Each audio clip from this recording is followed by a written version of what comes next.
The 2023 general elections draws nearer. Issues are beginning to pop up, bordering on the conduct of events heading into the general elections. It is in this light that a PDP chieftain and senior special assistant to the Adamawa State Governor on Public Affairs, Barrister Sunday Joshua Wugira, has threatened to institute a class action suit against INEC over what he describes as deliberate and mischievous elimination of most of the eligible residents of Adamawa from participating in the ongoing continuous voter registration. Wugira said, "When I was confronted, of course, with this and by your medium, I just couldn't fathom. And what rightly came to my mind is that what have been said about INEC is coming true. This is strategic disenfranchisement, because you cannot, by whatever reason, put in place other free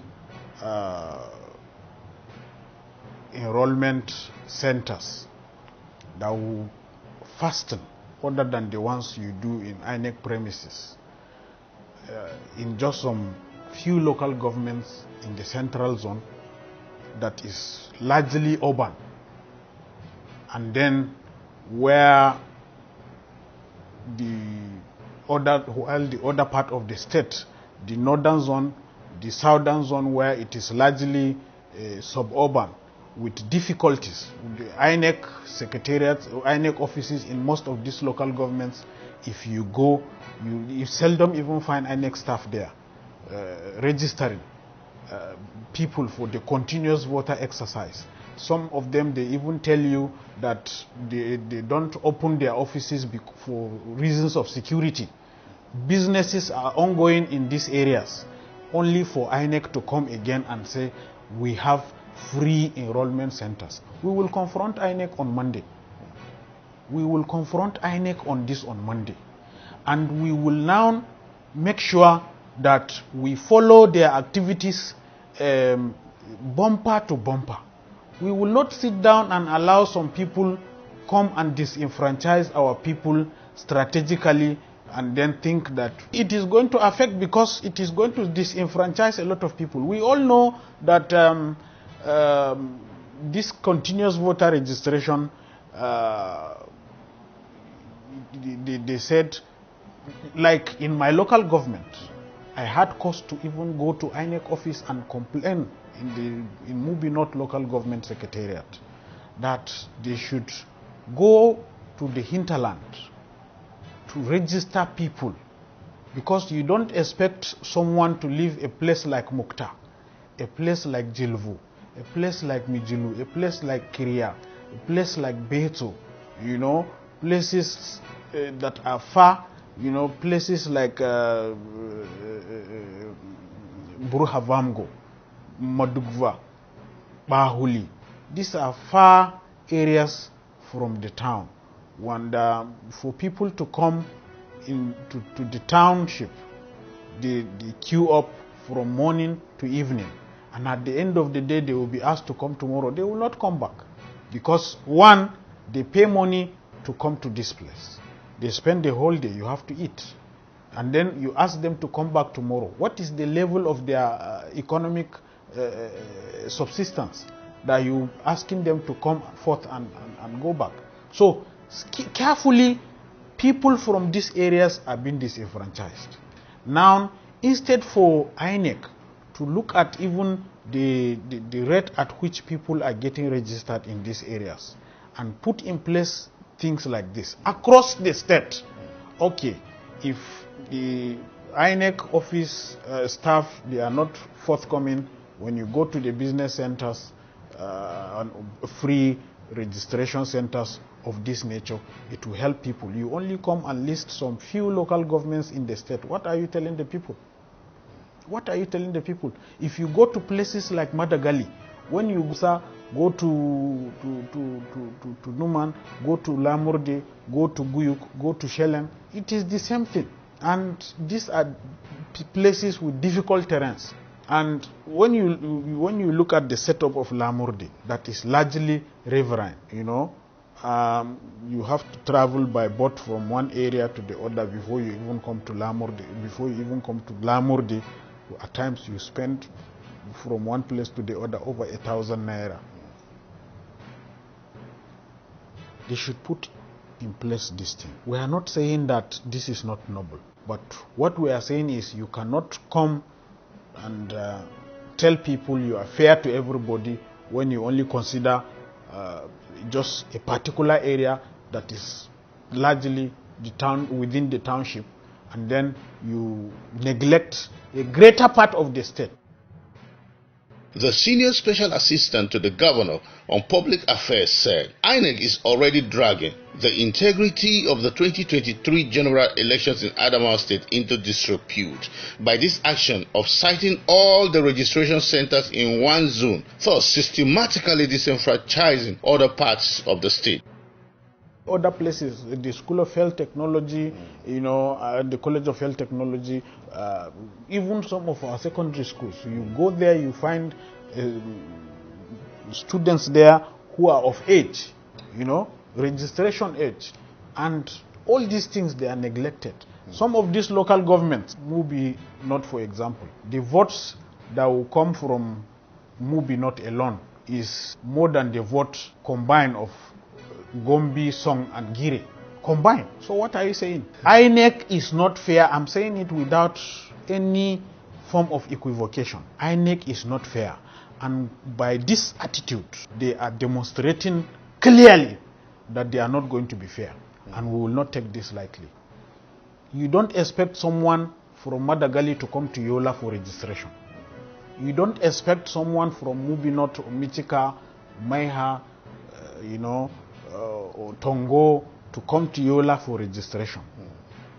And they failed to make these machines and centers like they did in Hong, Gombe, Song, Yola, Gire, Yola North, Yola South. They have even forgotten about Fofore. And that is to tell you that there is more than meet the eye in this. So if you know you are going to do what affects A affects B, it should also affect C.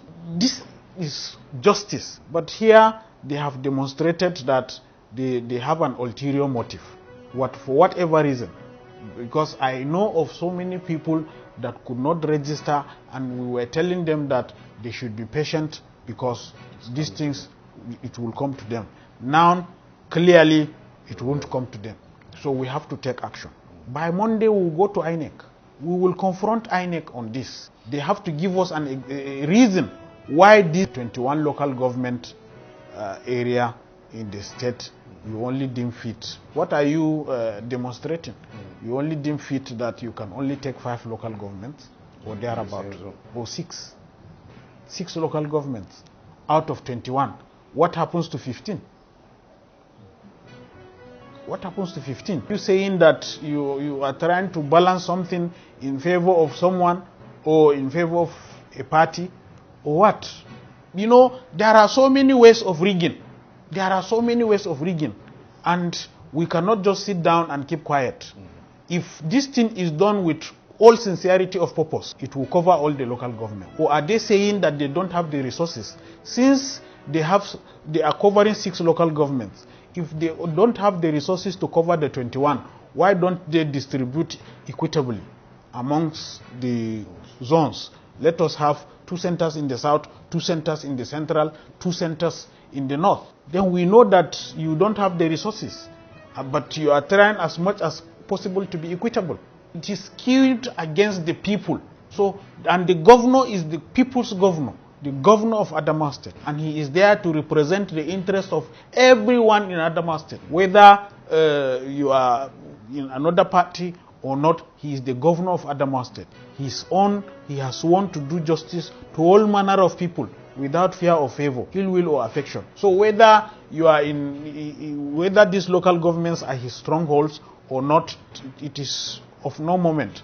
What is fundamental is some people outside of these local governments are skillfully, carefully, strategically disenfranchised. And the governor, by virtue of his oath, will not sit down and allow things to go just like that.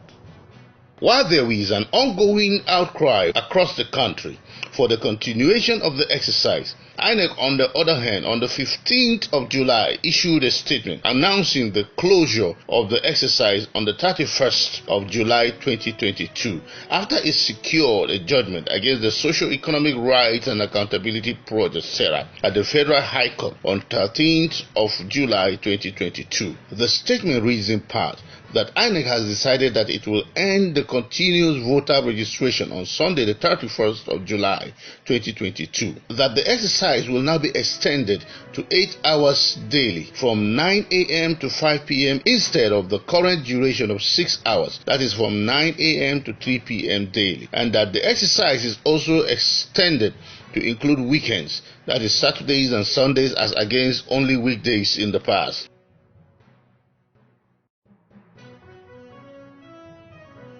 But News Rendezvous TV is concerned, and we believe that all well-meaning Nigerians are concerned about the fate of Adamawa potential voters from southern and northern Adamawa zones who have been completely ignored and systematically eliminated from the exercise.